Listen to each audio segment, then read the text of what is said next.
Hi, everybody. Welcome to another episode of the Female Film Critics Panel. And we're so excited today to have another great group with us here to talk about our experiences being content creators and film critics and in this crazy, crazy world that we are reporting in 2022. And I'm delighted to have with me Stacey from Yvonne Creative here. Hey, everyone. Hi. And we have Brittany at Pop Culture Reviews here. Hi. Yes, thank you both so much for joining me. I really appreciate it. And I'd like you both to introduce yourself and tell us a little bit about what you do and how you got started reporting and becoming a critic. And so why don't you start, Stacey? Tell us a little about yourself.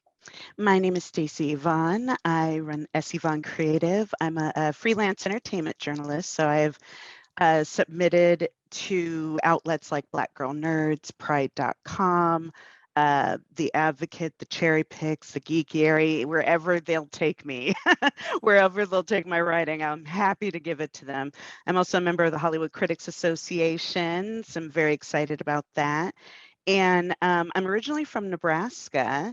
And while I was there, I started working for the Geekiary, and I was getting interviews and kind of got the tip of, hey, if you want, better access, it would be good for you to move out to LA. And we had a winter where it was negative 24 degrees wind chill. And I said, I cannot do this anymore. So I'm going to move. Just where am I going to move? And I was like, LA. So as soon as I got here, hit the ground running, and it's been great ever since. That's great. What about you, Brittany? How did you get started? Yeah, I would say my journey to film criticism has been a unique one.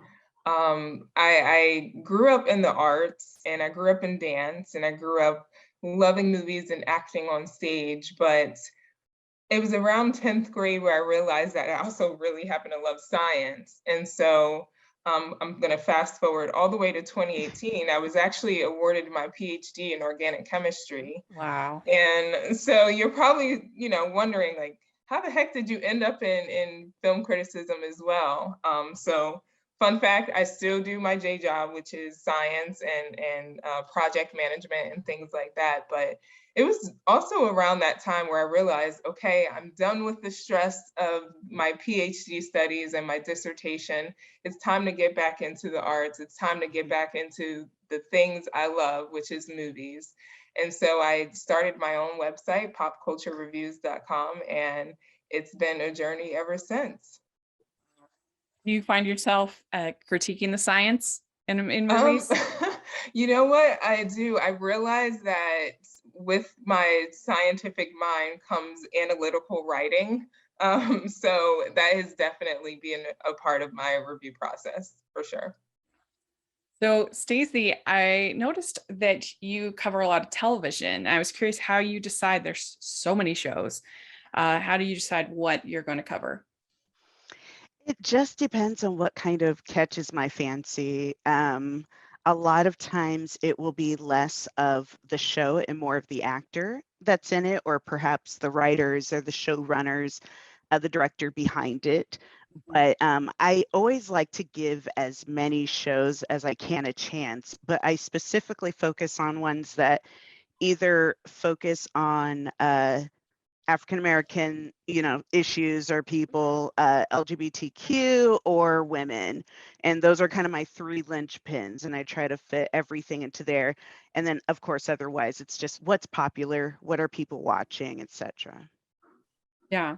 I noticed, Britt, that you cover some gaming on your Twitch, I think it was. Yeah. And what is that experience like? Because there's not that many women that I see, at least, that cover the gaming. The gaming world is a wild one, to say the least. For me, though, I intentionally keep my community small. I'm not trying to become a huge Twitch star. That's just not my alley. That's not what I'm about. And so usually I end up just sending the link to my my Twitter friends, if you will. But it's been a journey. Usually I'll just have people join me with and have conversations with me about the specific game that I've been playing. And luckily, I have not run into trolls or, people who like to shout out sexist comments and things like that. So it's been a blast. Good. That's good. Stacey, I wanted to talk to you about on your Twitter, you had a conversation about the West Side Story subtitle yes. thing. And I thought it was interesting, the point that you made. You said that you felt like people were making issues out of things that are not issues. Why don't you elaborate a little about what you were saying there? So I finally decided, let me sit down and watch West Side Story. Yeah. Let's see what all the hype is about. I'd seen the original and it was fine. It's not my favorite, but I understand why people love it. And I do love the Romeo Juliet kind of allegory of it all. And so as I was watching, it would get to the Spanish speaking characters, and I watch everything with subtitles. And so it had, the English subtitles, it would get to the Spanish speaking characters and it would just say speaking Spanish. And I was like, what? Like, what are we doing here? And it was very frustrating because I understand it's not necessarily that it's making a problem of something that's not a problem, but it is assuming that that problem has been resolved. And so we're talking, so from Spielberg's point of view or whatever, he was like, oh, well, I find it disrespectful to put captions, to put subtitles because because Spanish is the second most spoken language in this country. And I don't know if the implication was we should all know it, but basically he was kind of saying, well, it's othering to this language. But I said, I don't feel that it's othering if it's giving you access and understanding to that language. And so if we were already in a society where everybody spoke Spanish and we were still using Spanish subtitles, then we can talk about, oh, okay, why are we doing this? But like, it's just not a part of this country that everybody speaks Spanish. Like, in fact, the concentrations of where you speak Spanish are very wildly and just they don't go throughout the country. And so I said, you have this great movie, and I know a little bit of Spanish, un poquito, but and so I was able to pick up on some stuff, but I was like, I would love to understand what this whole line said so that, because I feel like someone wrote those lines, and it seems like it's cutting off access to that at a time where, again, it's putting the cart kind of before the horse. It's like, let's this isn't the issue that we need to tackle. Let's tackle the issue of your leading man. Let's talk about that. And then but yeah, so that was my reasoning behind it. I felt I understand what they were trying to do, but it felt kind of even more disrespectful because then what you're telling people is, oh, well, you don't need to know it. Like, by their fiery language and, by the way that they move, what they're saying. And it's like, dude, like, come on. Yeah, we need to know. It's very strange. Yeah, I agree. Brittany, you love horror. I've seen you talk a lot about horror on your Twitter.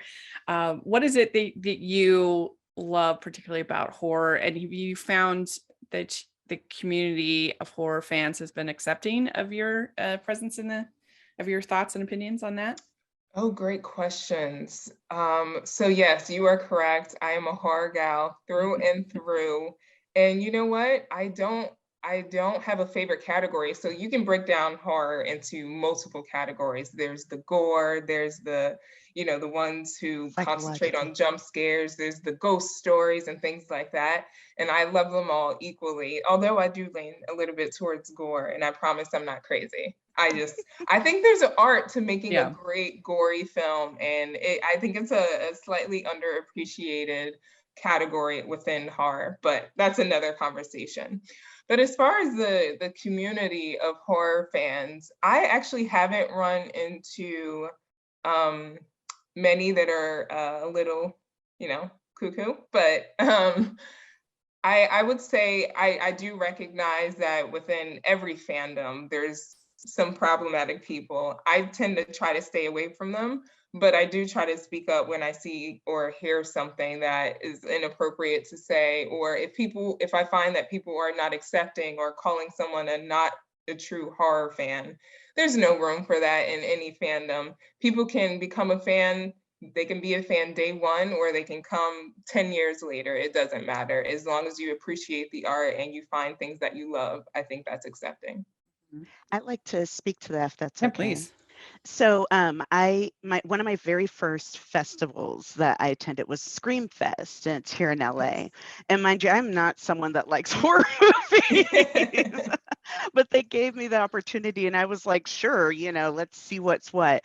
And I really started to appreciate, kind of the art form of it and how you can do camp and psychological and, et cetera, et cetera.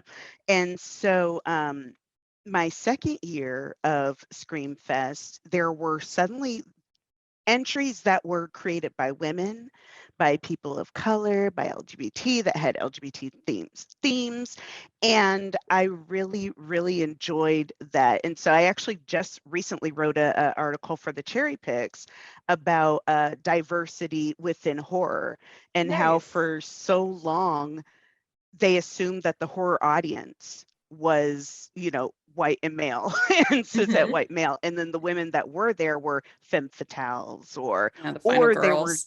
yeah, Mhm. exactly.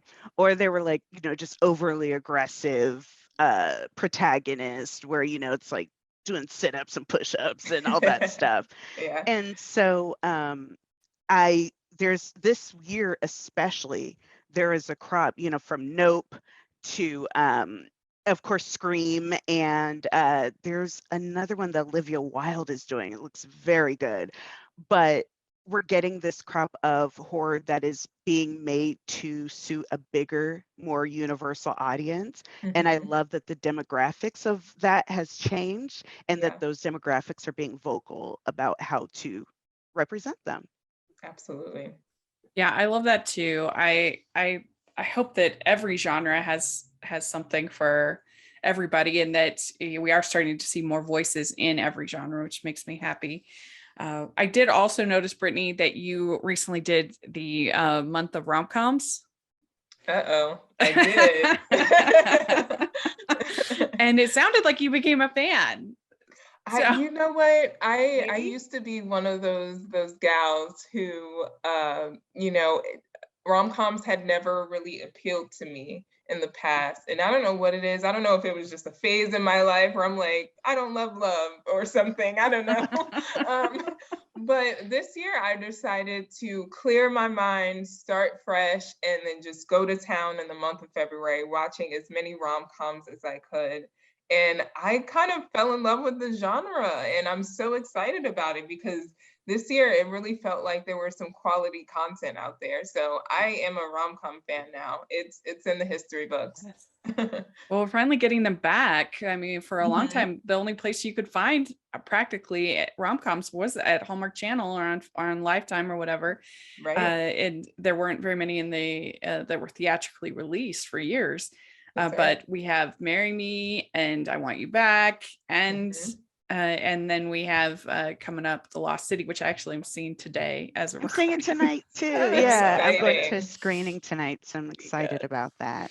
But yeah. I Want You Back was so good. Wasn't it And It great? was. I It really was. enjoyed it. And again, effortless diversity. That is what I'm Mhm. always looking for. So there's a difference between colorblind casting, which we get, which is like representation, but it's not or it's not even representation, Well, it's it's like insertion. Hamilton or Bridgerton or Well, something like that. Colorblind. Hamilton kind of has a meaning behind it, and when that's more on the side of effortless diversity. When I talk about colorblind casting, I know technically that's what it is, but what I'm thinking more of is, that one black girl in Gossip Girl, and Oh, Yeah. okay. and the Yeah. only way that she's black is because A you happen to numbers. see that she has dark skin. Everything else is Gossip Okay. Girl, Yeah. A and numbers game. Yeah. exactly. And so what I loved about I Want You Back is that they had different cultures represented. And yes, it's all Mhm. very American, but you could tell like they were at was it a quinceanera? Someone's birthday. I don't know. It might have been a Oh, birthday yeah. or a quinceanera, but they talked about like, oh, I'm going to Yeah. miss this quinceanera, you know, and it's just something that you don't see a lot in mainstream Right. shows. And so I love that inclusion. Cheaper by the Dozen is another one that gets it right. It's very interesting with that too. So, I've They got to definitely watch have the that one. diversity in that one for sure. mhm. Yeah. What do you think about that, Brittany, about the sort of the increased diversity in casting that we've been seeing? I'm always welcoming of diversity. I mean, I am a Black woman, so to be able to see Yeah. myself on screen in a multitude of stories, not just, you know, trauma porn, which is what Hollywood thinks we want and thinks we need, but it is not. Let me put it on record, that is not what we want. We want to see ourselves in love stories. We want to see ourselves in, you know, the dramas, or let's follow us on a day-to-day. So I welcome them, and I agree with Stacey that they need to be intentional in the type of storytelling that they put out, instead of just adding a cast member as a numbers game, instead of giving a good narrative behind their choices. So Yeah, what I thought was so great about Bridgerton, we have season 2 coming up, but the season 1 was that they just decided they're not going to care about being historically accurate at all, right? And so they're going to make a show that is as titillating to as many women as possible, right? And so if it's something that will provide more joy to a woman, then they're going to do that. And I wrote in my review, I said, if a Black woman will get more pleasure out of seeing the handsome Duke of Hastings be a Black man, then that's what they're going to do. This isn't about realism or historical accuracy. It doesn't waste time explaining casting choices or settings. It's about eroticism, lust, and luxury, which all has to be hid under the rules of the time. That's very sexy and fun. So I think yeah, that I they like didn't that. do bad on the casting at all. no, they did not. He's great to look at. Yeah, and when the first season came out, I said on Twitter, I said, it almost seems ridiculous to me that a man would review this show. And obviously they can review it, but it was, to me at least, it was so clearly made to satisfy women and to be entertaining for women. Even in the way that the sensuality was shot, in my opinion, was very, they say the female gaze, but I think it was true. It was shot in the way I don't know if I've ever seen anything shot the way that that Bridgerton was shot. And I don't, it just seemed, seemed ridiculous to me. Why would a man be interested in the show? I don't know. Well, you know, But it's interesting that you say that because and we'll talk about it a little bit more when we talk about Turning Red, but yeah, the idea that a man probably wouldn't review that show, but they should be able to if sure. given the thing. And the issue right now though is that we say sure, but they will be like, oh no, I can't. What are you talking about? I can't relate to that. I don't know what that Yeah, means. I that's a don't good know what that point. feels like. You know, and it's just like, but you can approximate. Like you can give it a little bit of thought. And so yeah, but no, when it during the press conference, one of the things, just kind of general overarching things, that they were like, the women are really the ones who have the power in Bridgerton. Yeah. The women are the ones who really have the power, and the men are trying to find themselves, whereas the women are very kind of self-actualized. And you know, when you talk about kind of understanding the audience, you know, understanding the assignment and Yeah. turning it in on time, they really went above and beyond. I think so. Definitely.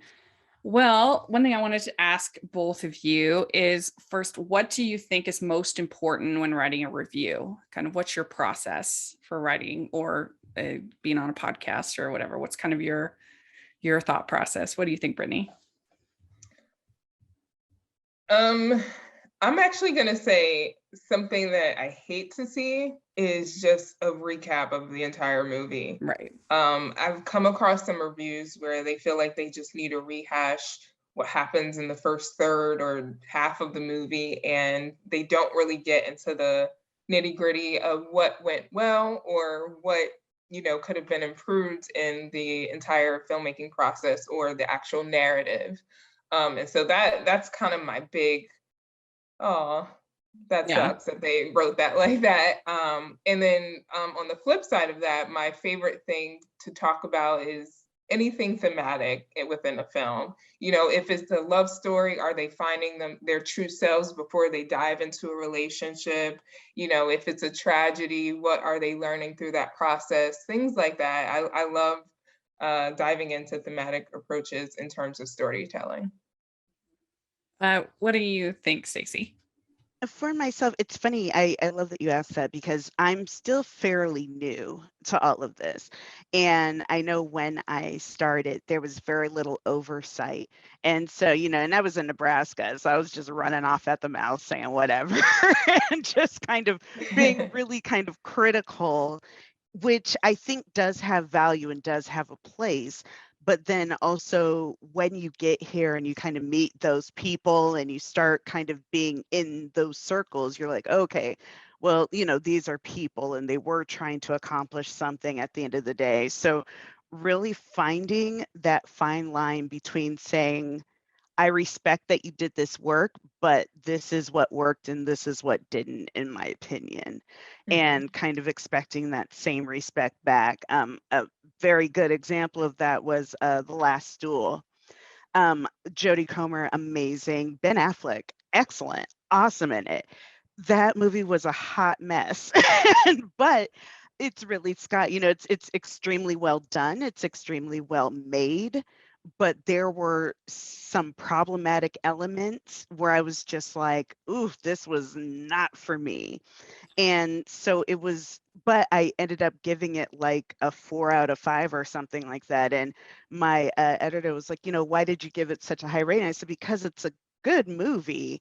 I just didn't like, and so I was like, trying to rate it on its merits and on what I know that they were trying to go for versus trying to rate on how that was executed. And so it's very interesting. It's a movie that I probably won't watch again, but I wouldn't mind talking to someone about it or even recommending it to somebody. And so the hardest part for me is kind of finding that middle area. When I do read reviews, I like a recap as long as it fits into the discussion of their theme. So if they're talking about like a certain scene, then, I don't mind them giving kind of the context for that background. But I know I was guilty of this at first, was kind of going through the whole movie and then like trying to omit things to not do spoilers and, just all that stuff. So it's an art. It's an It was art. interesting.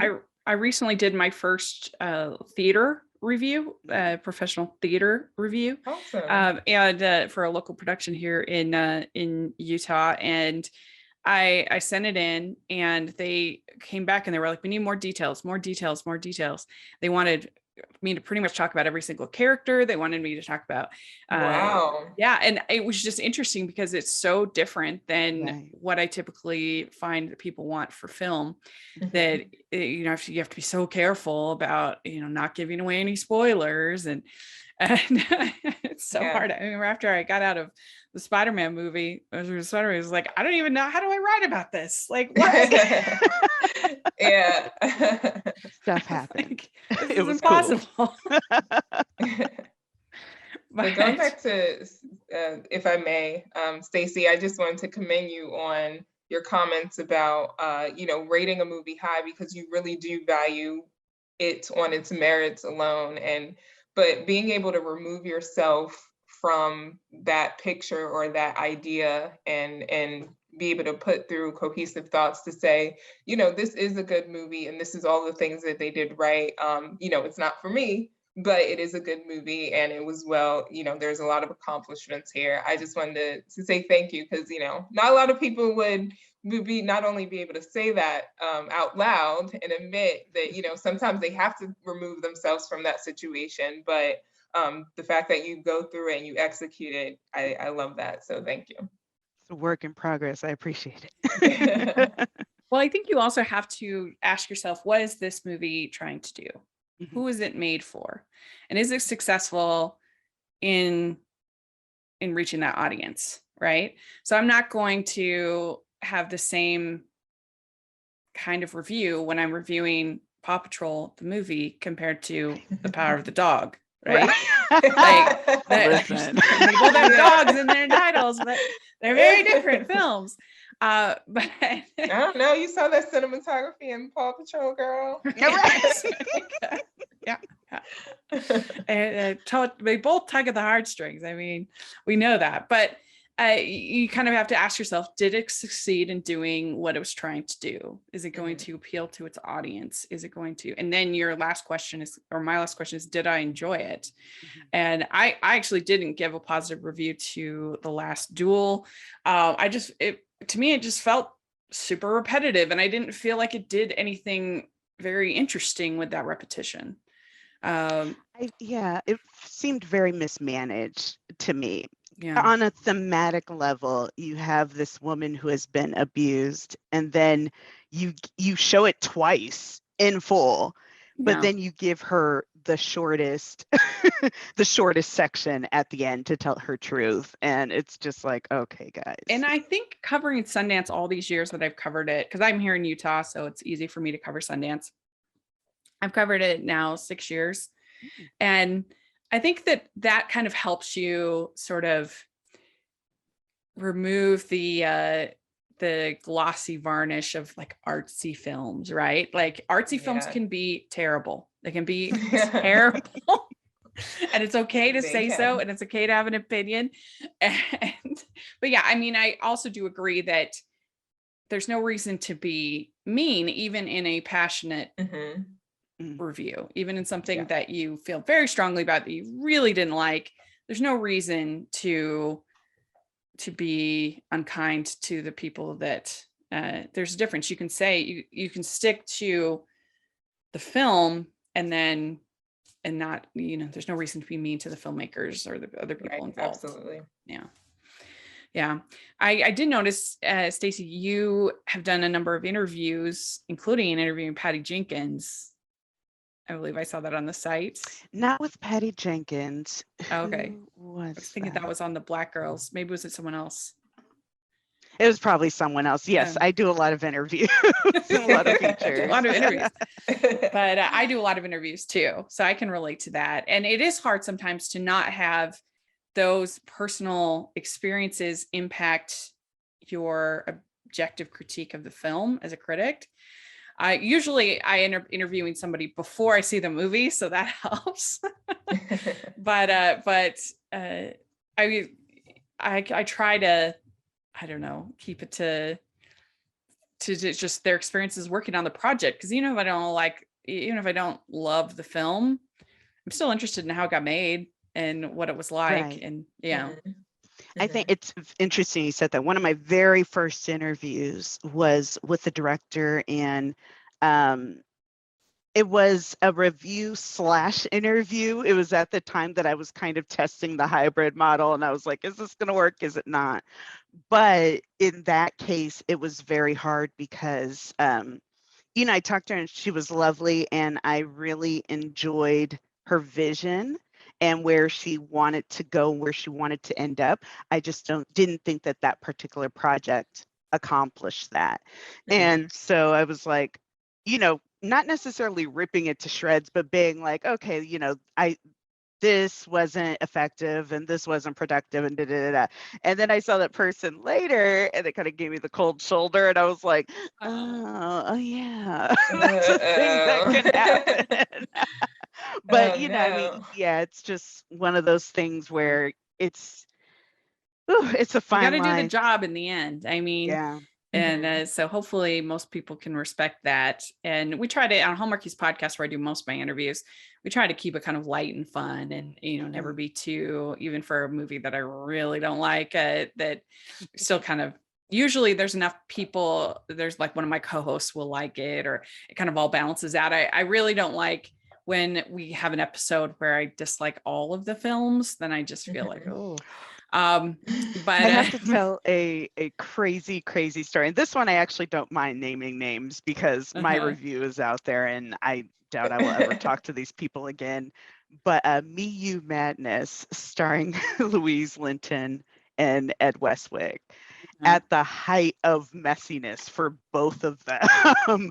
And I was like, Mm. how am I going to do this interview? Because I watched the movie and I was like, oh no, no. And then we had the interview after. She was like, how'd you like it? And I was like, it was ambitious. It was just like, It must have And been that's a nice challenging to word make. to use. right. And she, and it was very funny because even the answers that she gave me fed so much into what I was expecting and what I had written out about this narrative. It was just like down to the T, like you are exactly proving this case. And Mm. so that was one where I think my outlet, we kind of buried it. So we're like, let's just kind of tuck that in the back and if they see it, they see it. If not, it's cool. But it was one where, it was harsh, but I was like, yeah, I, tried to be as not necessarily impartial, but just tried to be fair. And it's like, yes, I know what Mhm. you're doing, but no, this wasn't the way to do it. Like, sorry, boo. So my next question is, are you optimistic about the state of film or pessimistic? I mean, because there are reasons to be optimistic. There are so many places to present films these days that there never was before. So if you have a niche audience, there's a platform for you to present that film these days. And also just filming itself is as cheap as it's ever been. I mean, there's been multiple movies shot on iPhones. And so there is, I think, things to be optimistic about. But then, of course, we've got, theaters struggling. The a lot of them are just kind of starting to get their footings again. And just the franchises and IPs, everything has to be an IP. There's reasons to be pessimistic as well. And so I'm just curious, what do you think, Brittany? Where do you stand? You know, I am the ever optimist.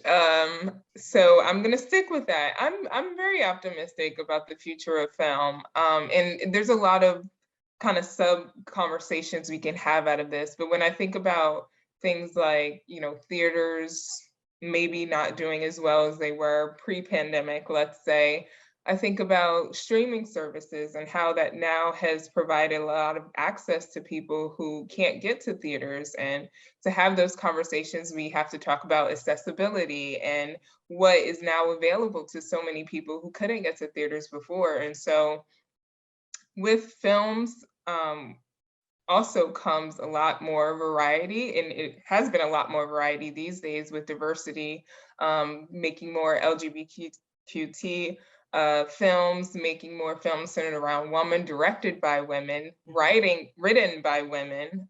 Just so many stories that are made by and for people of color and things like that. And so I'm excited. I think the future is bright because of all of those things I just mentioned. And of course, there's going to be blocks in the road. Now I'm sounding like a coach here, but there's going to be some rough patches and things like that. But I think there are enough people yearning for different storytelling and diverse stories that we're going to be okay on the other end. What do you think, Stacey? Got a little sappy there. No, I love it. Put some music behind it. It'll be nice. Yeah. So after, with all the Me Too exposure, during that time, I said I loved it because a lot of the old guard was starting to leave and get kicked out, and we were getting this new guard where we were getting more diverse people behind the camera. Ultimately, that's where change is going to lie, is behind the camera, who is even down to the crew, making sure that there are more people of color there, making sure that there are more people of kind of disparate communities and backgrounds there. And so in that regard, I think things are slowly getting better.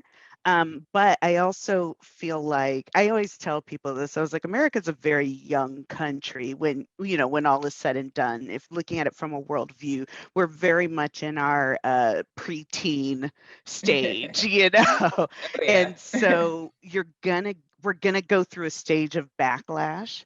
And I think it's going to be, I mean, and this was one of my controversial things that we're going to talk to, but this 25 White Men by Christopher Nolan, whatever this movie is. Oh, okay. Yeah. He's casting every white dude in Hollywood. You're just like, okay, what's going on? What are you doing?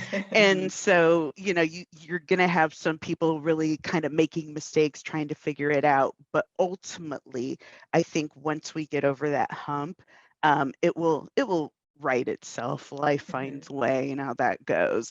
I just think there are going to be some shenanigans getting there. Oh yeah. You put it better than me. I tried to take the nice road. Well, the hard part, I think sometimes, of course, you have the outright racism that obviously exists, but then there's also the more like subtle problems where you have people that are just used to working with their friends. Yeah. Right. They have their people, they have their cinematographer, they have their writers, they have their that they're used to working with. It's easy to work with them. They're a call away. They know what product that person is going to produce. Right. And so getting them to say, don't work with your friends this time, work with this other person that's a person of color, that's a woman, that's might provide a new, interesting perspective on your project and do as equally a good job as your friend, right? Or so even better, get some friends that are people of color. Yeah. Get some friends that look different from you. Right? Yeah. So stop just using the same people over and over again that you're used to working with. Get outside your comfort zone and work with new people. And I mean, I think that sometimes that getting those patterns to change is sometimes, I think, the most powerful thing that you can do. Of anything.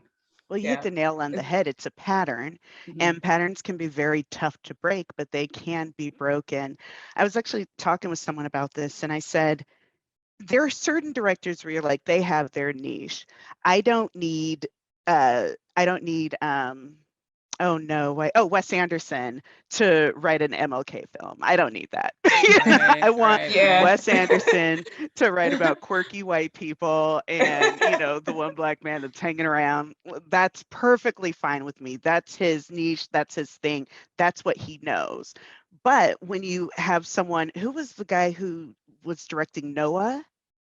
I remember he was like, I couldn't hire black people or people of color because. But even Wes Anderson, I mean, Jeffrey Wright was probably the best thing in The French Dispatch. Exactly. He was great. It was so good. It was so good. But before Jeffrey Wright, it was Danny Glover. It was was just that one character. And I'm like, you know what? If that's all you know, I'll take it. It's fine. I love Moonrise Kingdom. I don't even know if there was a black person in there. They might have been in the background, but I'm not expecting that from him. But where I am expecting it from is places where there were actually people of color, or where it's just easy to put in a person of color, and not worry about like, oh, not my I think friend. it's Darren Aronofsky.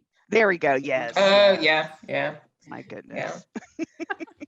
I absolutely agree. I think for me, it all goes back to my appreciation for the streaming service that might, be able to provide that opportunity for someone who might not get it with Christopher Nolan, for example. We should keep, for sure, putting the pressure on these big names to say like, hey, diversify your portfolio. Right.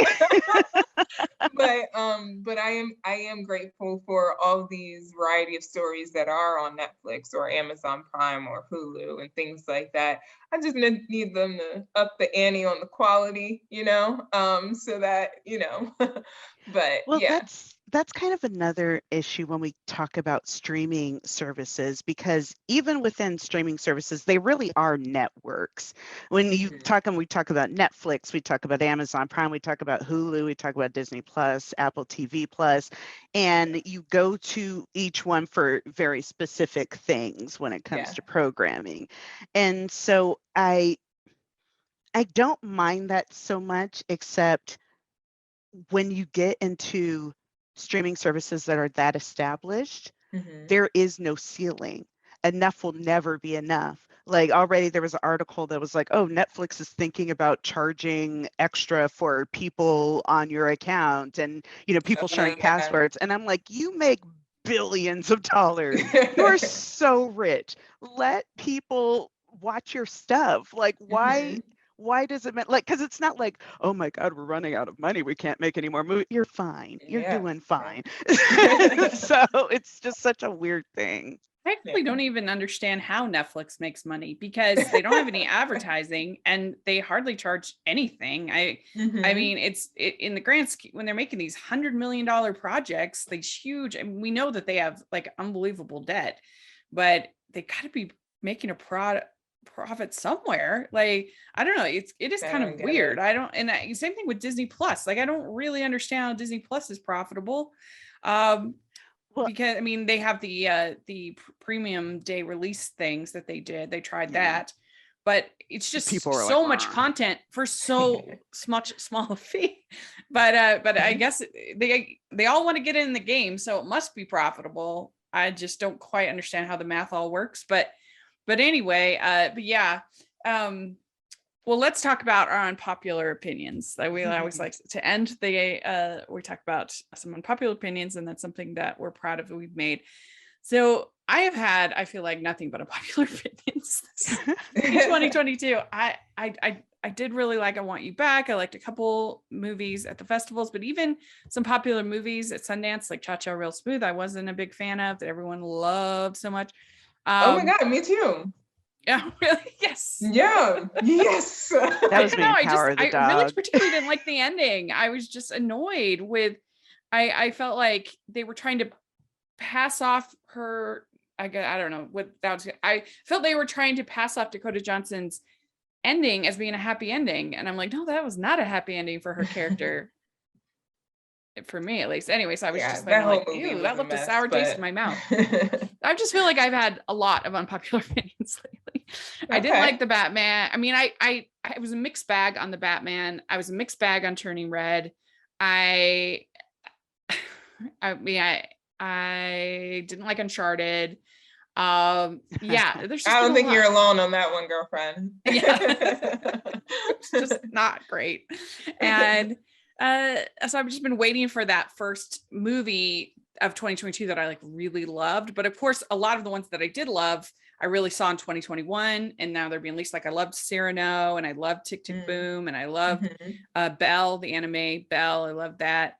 So there were things I liked, but I know I just feel like I've had a lot of unpopular opinions lately, and not to get into something I'm proud of, but I feel like I've handled those unpopular opinions better than maybe I have in the past. That, sometimes I would get maybe a little bit defensive. I would feel a little bit, because it's hard, especially in superhero movies, to have an unpopular opinion. But I feel like I managed to get through the storm fairly unscathed. Nice. Which I'm grateful for. That's very good. What about you, Brittany? What's your unpopular opinion? As far as movies, like what I like and what I don't like, I don't really be caring what people think about what I like and don't like, to be all the way honest. I love that. I'm gonna go slightly left. It's still about film. And I'm curious about your two answers too. What do you think about people or filmmakers, directors making a story that might not be for them? So for example, what if Martin Scorsese wanted to make a story about a Black couple who, I don't know, a Black romance couple? That's something Scorsese would totally not do. But what do you think about generally, filmmakers taking on projects that are not in their domain, if you will? Because I feel like there's room. I feel like there's room for creators to tell stories as long as they bring in people to keep them in check. If you're going to write about a Black woman better be in your writing room. If you're going to write about a gay man needs to be in your writing room. There's all sorts of ways that we can be inspired by stories or other people's stories or other people's lives. But if you're not bringing them on to keep you in check, I think that's where people go wrong. Yeah, I mean, I think you can look at Encanto as an interesting example, where it is directed by a white man, but they had a whole committee, I forget what they called it, the cultural appreciation or something like that. Anyway, they had a whole committee of people from Colombia, Colombian experts, guiding them throughout the whole thing, even like little things like the way the tiles are designed in the house and the way that, I mean, just every little detail. And I think that makes a big difference. Absolutely. Yeah. And then not just bringing them in the room, paying them for their service. Oh yeah, definitely. Even more important. Yeah. Stacey, what do you think? I completely agree. That was my caveat, is that, okay, if you're going to do it, I don't want just one person either. I don't want it to be your one Black friend that you grew up with in the neighborhood. Like get someone whose job this actually is, because there are people who have that job. Get someone whose job to actually come in and consult, and then make sure that that is a part of it. But then also, conversely, actually, wait, I'll save mine for my unpopular opinions. But yes, I do. I find that to be very interesting. I understand where it can get harried, but I feel like if the checks and balances are there, it can be done successfully. Yeah. Yeah. I mean, I hate to think that somebody is not allowed to tell a particular story or isn't allowed to write a particular story or, be involved. I'd hate to go that far to say we're not, but then on the other hand, I also think that we need to be careful, I guess.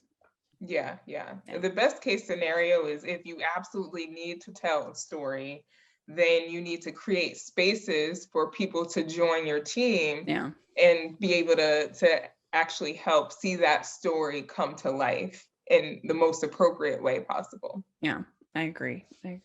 All right, Stacey, what's your unpopular opinion? Oh my goodness. That you wanted to share?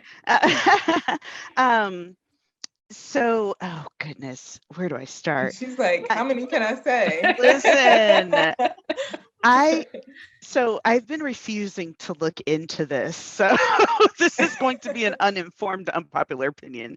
But Chris Nolan, what's going on? Every casting announcement has been 2 to 3 more white men that you are putting into this movie. I don't even know what the movie is. I don't know why it is this way. So the movie is called Oppenheimer, and it's about the Manhattan Project in World War II. So there is an argument to be made that it was, this is a true story about real people. And I know that there were some of the engineers and some of the people involved were people of color, but there was predominantly white people. But then again, yeah, I don't know. It's a tricky situation. Yeah, oh, sorry, go ahead. Oh, no, go ahead. I was just going to say, my big concern is how accurate is he trying to get? Because we always, 10, 15, 20, 30 years later, always hear about some story, how there were some undercover Black scientist who was kind of behind something the whole time.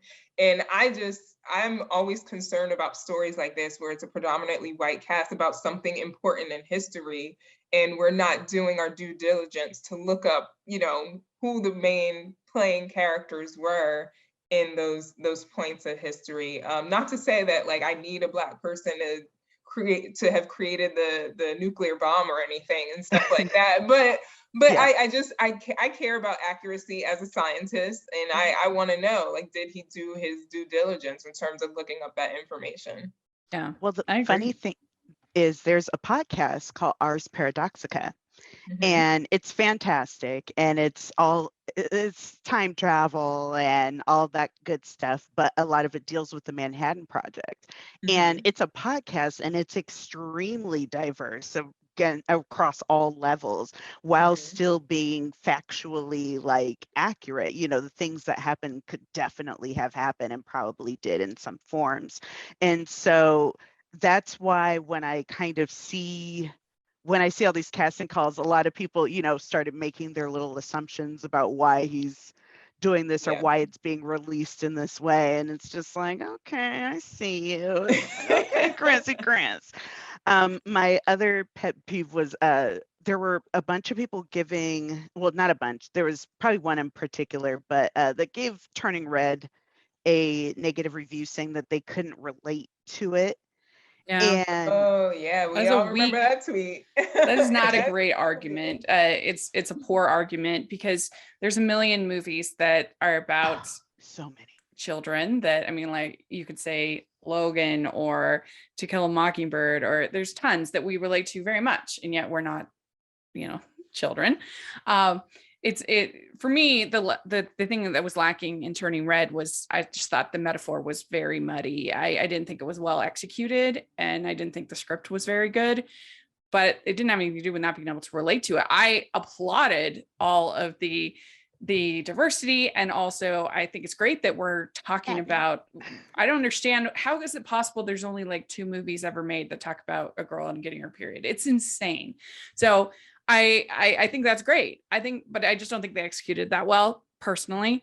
But yeah, I that was a very weak argument that critic made. Yeah, it was rough. And then to see people trying to defend it, it's like, come on, guys, we should be past this. I remember seeing a thread, and this was a woman taking up for him, saying like, we shouldn't be trying to cancel. Why everybody always trying to use that word just because somebody has to face the consequences of their action? Exactly. No one's talking about canceling. We're talking about why, as an editor, did someone not check you? That's what we're talking about. I do think sometimes the pile-on can be a little counterproductive, when it's just like so big that I think it can kind of make people entrench in their opinions instead of learning and making it a learning opportunity.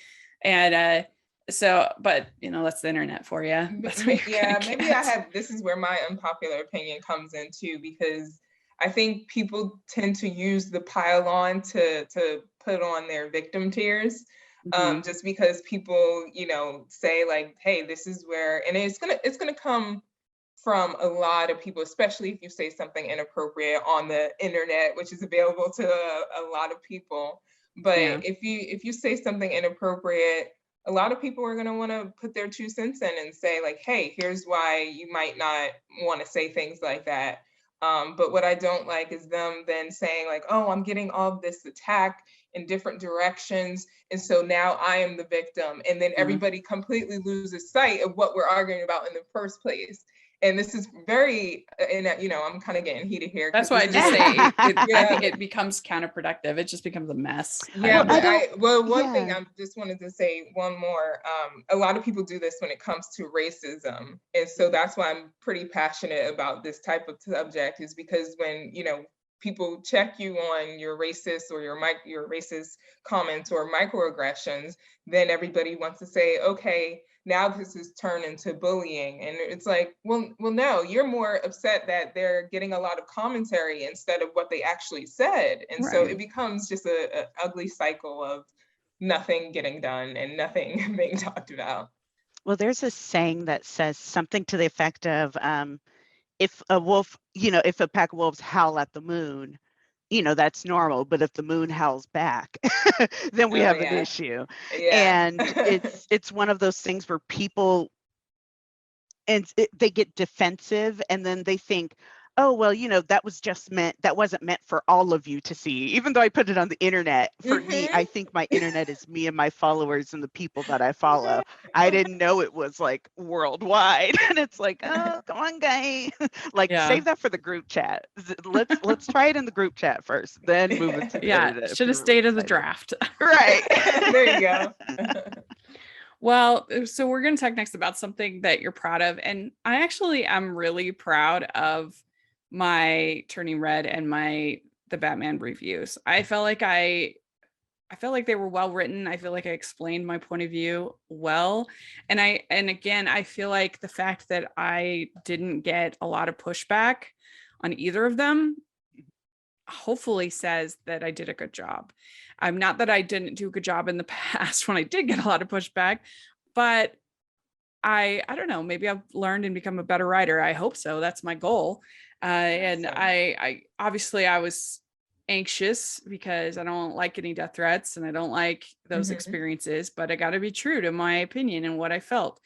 And I just felt like they were pretty well written. So I was proud of myself for those reviews. Awesome. Let me give you some snaps for that. Sorry, I was a sorority girl, so it's coming at me. Thank you. But what about you, Brittany? What's something you're proud of that you've written or done, participated in? Dear. You know, I'm gonna go to just the fact that I've kind of revamped how I approach film criticism. So, you know, I told you that I have a day job, which was being a full-time scientist, project manager, global project manager, program manager. So it's very hard to keep up with film criticism on the side, but I feel like I have a nice, you know, streamlined process for myself established, and it feels good to be organized and in a place where I can balance two worlds and two essential jobs, essentially. So it feels good. I feel like I'm now in a timeline where I can do both, and that feels good. I can have it all, if you will. That's great because you provide a really unique perspective and we need it. So I'm grateful that you figured that out. That's great. Oh, thank you. So Stacey, what about you? What's something you made that you're proud of that you think was great? I am very much still in process of trying to get on Brittany's level when it comes to being organized. I also have a full-time job outside of this, and thankfully it provides me some flexibility, but there are days when I'm like, oh my God, like there's so much going on. But recently, one of the things I was, there are a couple of things, but the biggest one was I got to interview Janixa Bravo, director of Zola, which was easily one of my favorite films last year. And then she has just always been like a dynamo to me. You know, she's always been somewhere I'm like, I've always been fascinated by her. And so to be able to talk and to really kind of get into the nitty gritty and really, really just kind of get into it. She was so authentic and so real. And it was easily one of my favorite articles to write. And then I randomly, when it's funny when you talk about Hollywood, it's so much about who you know and random connections and, oh, you know, so-and-so and they worked on so-and-so and that kind of thing. And so I commented on this person's Instagram and they were like, oh yeah, by the way, do you do writing? Like, do you know TV writing? And I was like, yes. Well, I have this huge no blaring above my head. Like, I've never done this before. I'm like, I can do it, sure. And so it basically segued into me writing a script for this show. It was very exciting. And it was basically kind of it's like a dinner and a movie type show. And so they have these segments in the middle. So I had to write those out and provide sources and we pow out and everything. Yes, thank you. I was so happy. And I was like, okay, now I know that this is what I want to do. And now I know kind of how to go about it. When we're talking about entertainment, especially living in Nebraska, so much of it is secondhand and so much of it seems inaccessible unless you're like, oh, I'm going to go to school for journalism and I'm going to make a news show. And it's just like, no, I don't want to do that. And so it was great seeing that because, you know, in order to be it, you have to see it. And that was my see it moment. So it's very cool. So it was like a play? Oh, not a play. It's a show. It's a show. It's a TV show. Yep, it's on Reverie. It's called Queer Classics.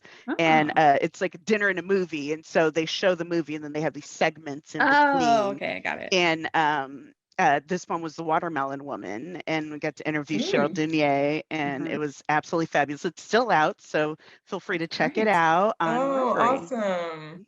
That's really cool. And my name was in the credits. I was like, that's so exciting. Thank you. Oh, that must have been a great feeling. Congratulations. Thank you. Well, this has been such a great discussion. I really appreciate you both coming on. This was so much fun to get to know both of you. And I really appreciate it. So, Stacey, how can people find you, follow you on social media, your content? Twitter, Instagram at Sticky Keys, STICKYKEYS. It's a very long, nerdy story about the name, but one day I'll share it. And then my main website is Yvonne Creative, SYVONNE creative.com. And that's basically the hub for all of my work. So you can get links and see where I'm writing. Everything will be there as I'm setting it up. So, And Brittany, how can people find you? Yeah, they can find me on Twitter at BB18180. Also a very nerdy story behind that, in which I'm shaking my head about, but we're gonna talk about that later. And then you can also find majority of my work at popculturereviews.com. And then as Stacey, you can find the rest of my stuff from that central location.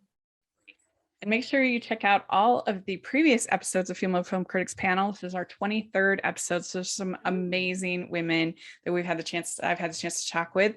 And you can find me at Rachel's Reviews, all over social media, iTunes, YouTube, and on Rotten Tomatoes. So please take a look at that. Also, if you are listening on iTunes, please leave your ratings and reviews. I really appreciate that. And if you are watching on YouTube, please give this video a thumbs up and subscribe to the channel. Appreciate that so much. Also, check out the Hallmarkies podcast. We have a lot of fun over there, and I get to hear a lot of my interviews over there at Hallmarkies podcast. And we have the Patreon group, merch store. Check all that out. Thanks again, ladies. And you can even get this Female Film Critic Panel shirt design, which is really fun. Check that out. And we'll talk to you all later. Bye, everyone.